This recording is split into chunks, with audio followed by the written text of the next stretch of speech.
Dia jerit saya dalam bangunan tu dengan orang-orang kiri kanan semua hadir kat situ. Dia kata, kau ni tak malu. Kau nak minta zakat sana, zakat salam kau minta, zakat ni kau minta. Dia tuduh saya. Kau tak malu lah. Dia orang kau nak kebas, nak minta sedekah sana sini. Dia jerit sekuat-kuatnya di kaunter tu. Jadi saya agak terkilan lah. Untuk terus terang lah, saya agak terkilan sebab kalau katakan pihak pengadu tadi tu hadir, benda ni boleh selesai, tak perlulah keluar dalam video. Mabit akan ambil tindakan. Tapi sekarang yang pegawai kata lain, dia kata lain. Jadi kenapa jadi macam ni? Sebab tidak ada pertemuan dua pihak, ada satu pihak dengar. Dan kita buat ruang tadi tu, pihak tu tak nak datang pula.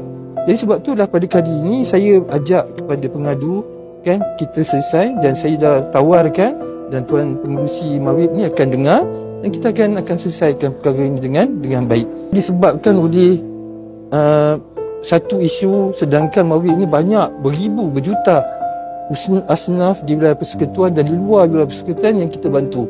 Jangan disebabkan usaha kita nak sabotaj ke apa dan sebagainya hingga menjejaskan satu institusi yang penting ini. Jadi, kalau ianya menyebabkan ramai golongan ataupun syarikat yang nak bayar zakat kepada Mawib ini mengambil keputusan untuk menarik diri, dan kita akan tanggung benda tersebut sehingga menyebabkan dia akan bagi kesan kepada golongan asnaf yang memerlukan bantuan tersebut.